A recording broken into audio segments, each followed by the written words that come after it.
So, good evening, all of you. Welcome to the episode of Find Your Voice, an episode where we help speakers get their voice, get them professionally evaluated. And I'm Jayesh Patel. I'm your host today. So, I'm an entrepreneur, speaker, author. So, welcome again. We'll be starting with our first speaker. So, our first speaker is Mr. Paresh Desai. He's a chartered accountant by profession and a member of PSAI Mumbai chapter.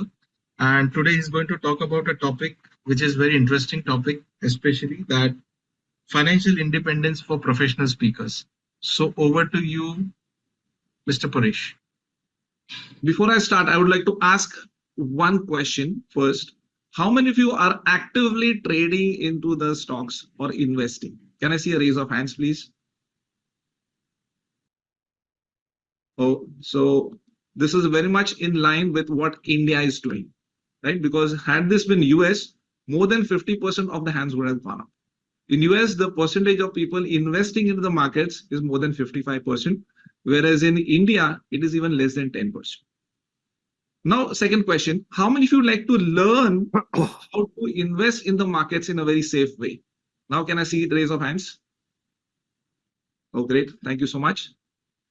So today's speech, I'm going to split over three parts, like how traditionally we have been investing into the markets or investing our hard-earned savings. Secondly, what we should be doing if you want to have a growth, which is sometimes called as an exponential growth. And the third part is how to do it.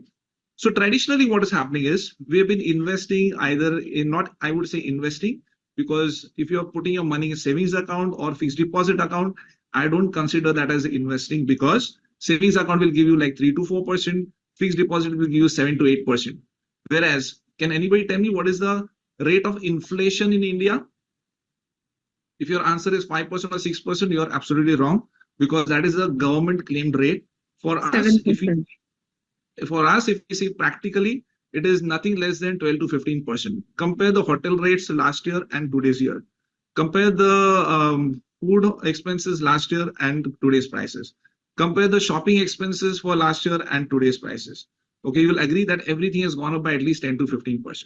So that 7 to 8% is only for the subsistence level people who would be on the lowest strata of the society, where it would contain probably some provisions and the routine, you can say, the necessities of life.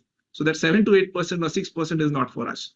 So if you're investing into money, putting your money in fixed deposit, then actually the inflation is eating into your savings. So this was what is happening traditionally. Now, if the savings are being eaten up by the inflation, then what are we supposed to do? What I have been doing the last 17 years, I've been coaching people on how to invest into the stock markets. So let us understand what we can do here.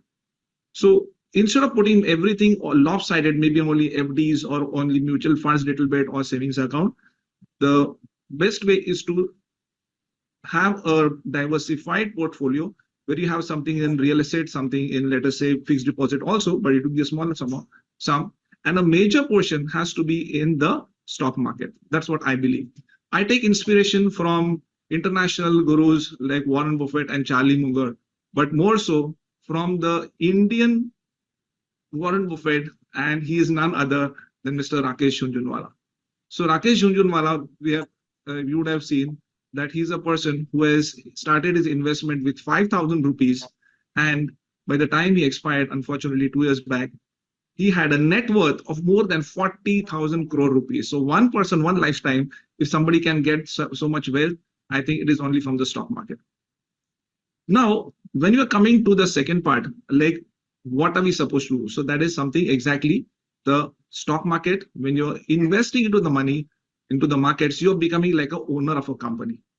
So I would like to recall a scene from a movie which is called as Pushpa, where Pushpa approaches his boss Konda Reddy. You would have recollected this, where he says that I don't want 5 lakh rupees as a commission out of every 1 crore. I just want 4%. And Konda Reddy thought, what, are you crazy? You want 4%? That will work out to 4 lakhs. I'm offering you 5 lakhs. But he says, no, I'm okay with 4%. And then he comes out and tells his friend that why he accepted 4%.